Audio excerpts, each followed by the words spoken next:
কি ইচ্ছে করে বলো? মায়ের কোলে উঠতে। হ্যাঁ, মায়ের কোলে উঠতে ইচ্ছা করে। মানে মায়ের কোলে উঠতে ইচ্ছে করে। জি।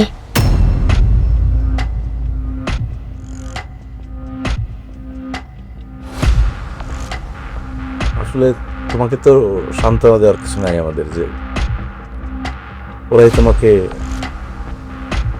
মানে কোলে রাখে, কাছে রাখে। তুমি কত বছর বয়স আসছো? 3 বছর। মানে তুমি যখন এই মাদ্রাসায় ভর্তি হইছো, এতিমখানায় আসছো, তোমার কিছু মনে পড়ে? কিছু মনে নাই? জি না। ও যখন ওকে দিয়ে গেছে তখন ও ছিল কোলে। তখন 1 বছর আমাদের কোলে কোলেই ছিল। এখনো পর্যন্ত ভালোভাবে কথা বলতে পারে না, কিন্তু কোরআন শরীফ পড়তে পারে। তোমার তো হ্যাঁ, কোলে কোলে বড় হয়েছে। কোলে কোলে বড় হয়েছে। ও দেখতে ছোট হইলে কি, ওর মেধা অনেক ভালো, ও অনেক দ্রুত ক্যাপচার করতে পারে, যা বলবেন অনেক দ্রুত ক্যাপচার করে। আসসালামু আলাইকুম। গালগল্প লুৎফর হাসানে আপনাদেরকে স্বাগত জানাচ্ছি। আমরা সাধারণত কথা বলি বাবা মাকে নিয়ে, বাবা মায়ের প্রতি সন্তানের পবিত্র অনুভূতিকে নিয়ে কথা বলি।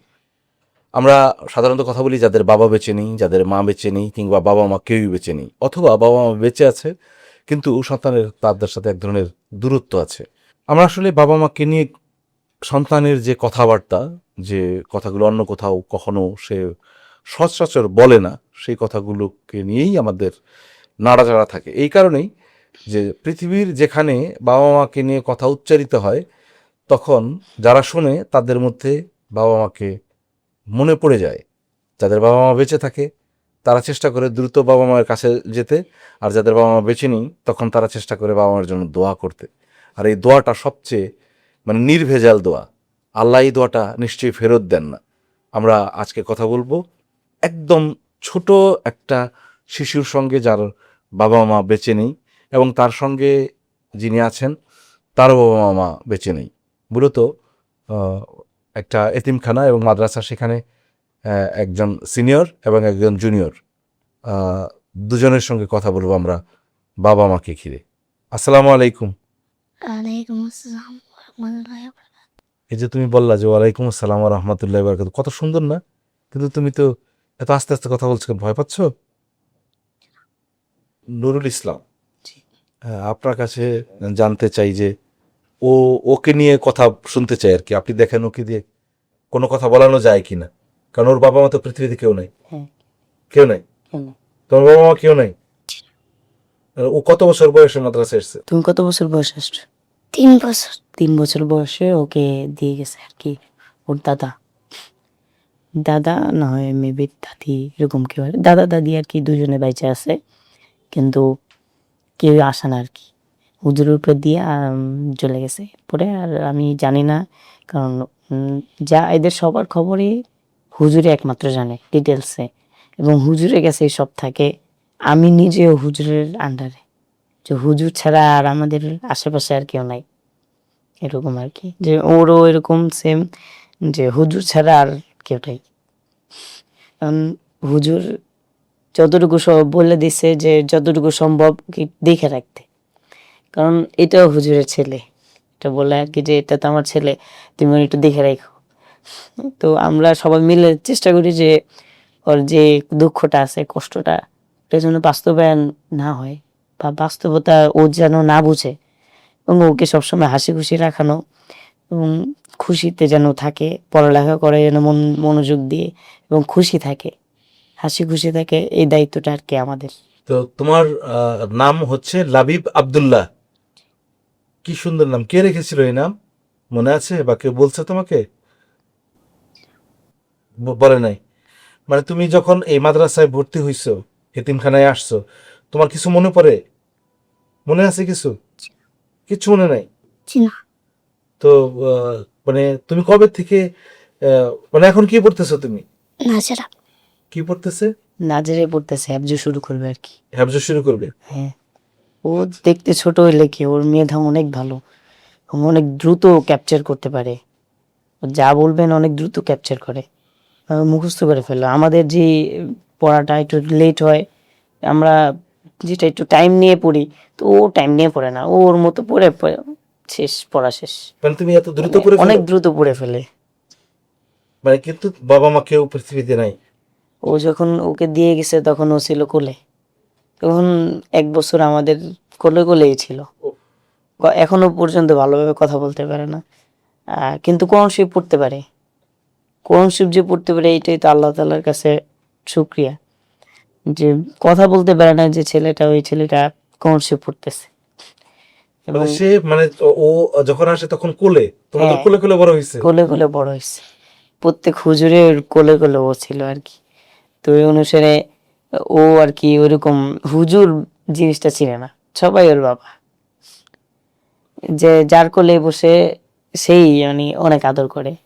তো ওরে তো আদর না করার কোনো বিষয়ই নেই, ও যার কোলে বসবে সেই আদর করে আর কি। তো তুমি মানে তোমার মনে পড়ে বাবা মায়ের কথা? কিছু মনে পড়ে? বাবা মার আদর পেতে ইচ্ছে করে? বলো বলো, চুরে বন্ধু চুরি। কি ইচ্ছে করে বলো, বলো কিছু বলো। ভয় পাচ্ছ নাকি মন খারাপ হচ্ছে তোমার? কান্না পাচ্ছে? তোমার কি খারাপ লাগতেছে? তো কথা বলতেছো না কেন? চুরে বলো। মায়ের কোলে উঠতে। হ্যাঁ, মায়ের কোলে উঠতে ইচ্ছা করে। মায়ের কোলে উঠতে ইচ্ছে করে? আহা, মানে মায়ের কোলে উঠতে ইচ্ছে করে? জি।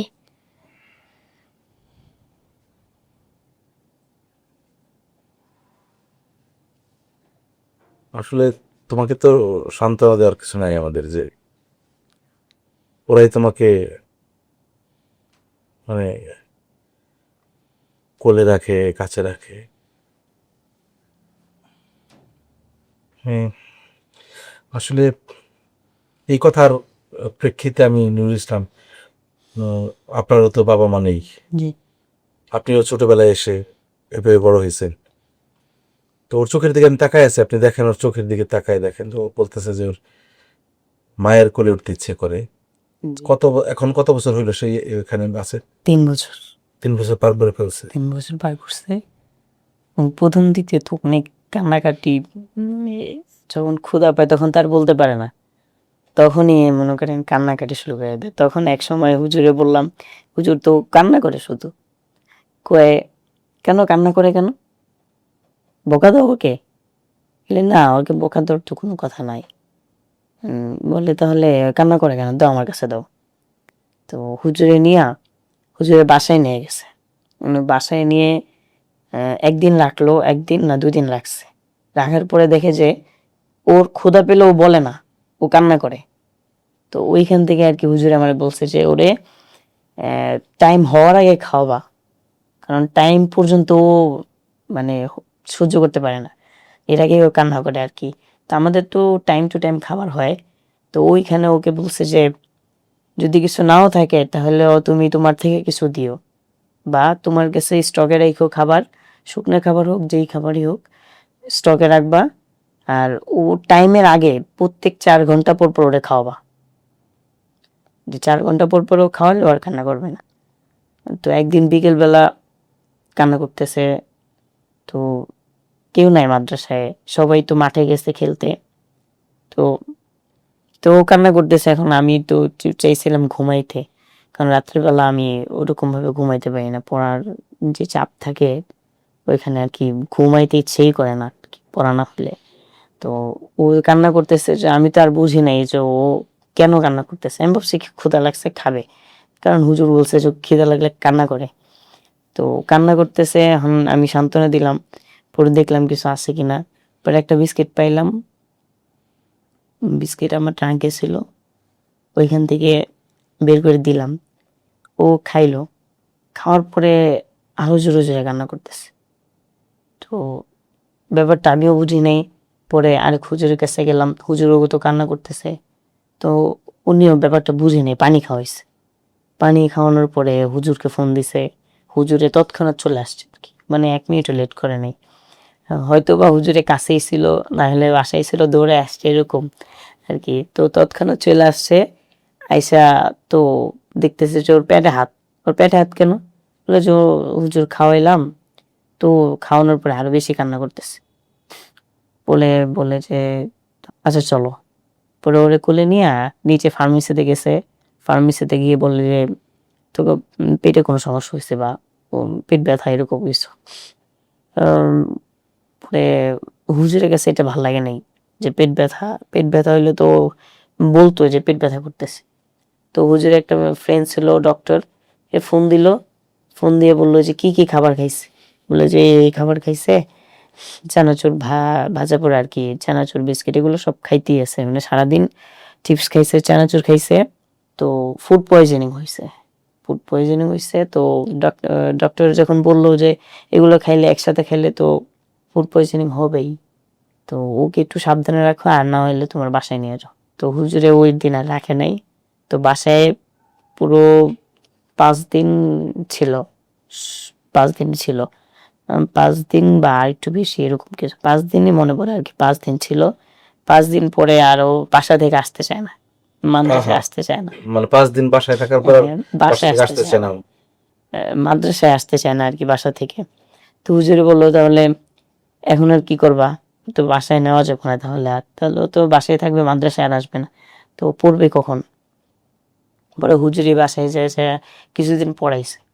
পড়ানোর পরে 15 দিনের মতন বাসায় গিয়ে পড়াইছে। পরে হুজুর একদিন পুষে টুষে নিয়ে আসলো, আইসা সময় বসলো। পরে আমাকে ডাক দিল যে ওকে নিয়ে যাও, পরে নিয়ে একটু খেলাধুলা করা শুরু করো। পরে হুজুর চলে গেছে, ও তো কান্নাকাটি শুরু হয়ে গেছে, হুজুর কই। মানে বাবা মাকে যেরকম করে আর কি। হ্যাঁ।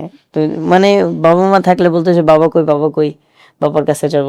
ওরকম হুজুর কই, হুজুরের কাছে যাব। একটু একটু আশ্রয় পাইছে, হ্যাঁ, একটু একটু ভালোবাসা আশ্রয় পাইছে। পেয়েছে।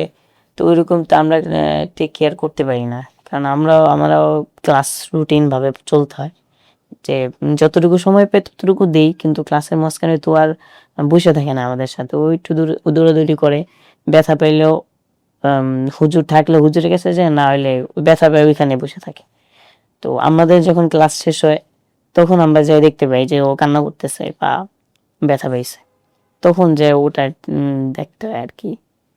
তো এখন এখন তোমার কি মন খারাপ হচ্ছে? মন খারাপ?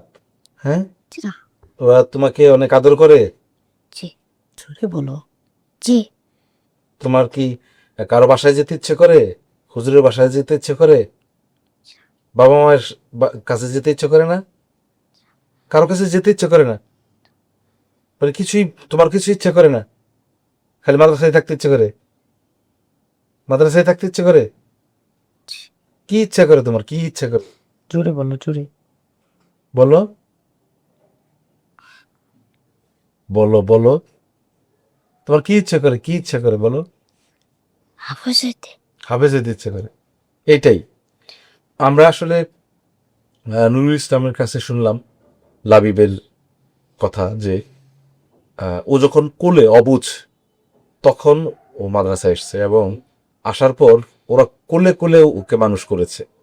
এবং আপনারা নিশ্চয়ই নুরুল ইসলামের একটা কথা, একটা দারুণ একটা ব্যাপার শুনলেন, যে ও অসুস্থ ছিল তখন হুজুরের বাসায় নিয়ে রাখছিলেন হুজুর, এবং বাসায় যাওয়ার পর সেই বাসা থেকে সে আর আসতে চায় না।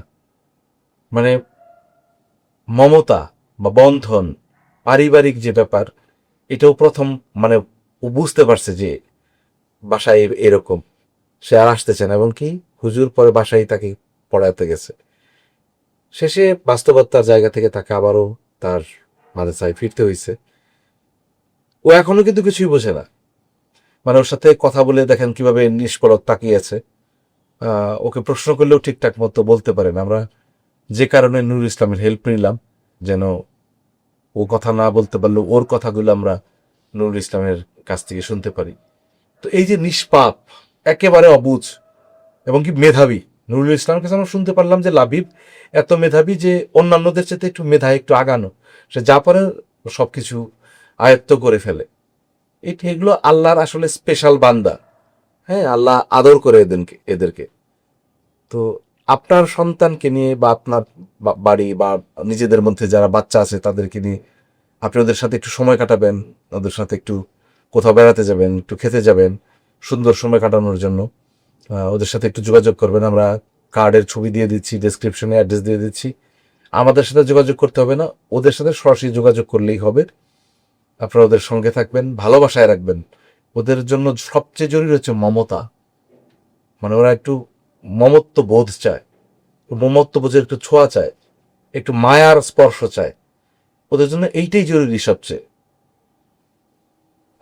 আমরা ওদের সাথে কথা বলতে গেলে আসলে মন ভারী হয়ে থাকে। আপনাদের যাদের বাবা মা নেই অথবা বাবা মা আছে, সেভাবে কথা হয় না, বাবা মাকে নিয়ে স্মৃতি কথা যদি বলতে চান, আপনারা আমাদের সঙ্গে যোগাযোগ করবেন, আসবেন, আমরা কথা বলবো। কারণ কথা বললে অন্য যারা শুনবে তাদের নিশ্চয়ই বাবা মায়ের কথা মনে পড়বে। আর বাবা মায়ের জন্য যে দোয়া, সেটা একদম একদম নির্ভেজাল, আল্লাহ সেটা নিশ্চয়ই ফিরিয়ে দেবেন না। সকলে ভালো থাকবেন, সুস্থ থাকবেন। পৃথিবীর সকল বাবা মায়ের প্রতি ভালোবাসা রেখে আজ আমরা বিদায় দিচ্ছি। আবারও কথা হবে ইনশাল্লাহ। আল্লাহ হাফেজ।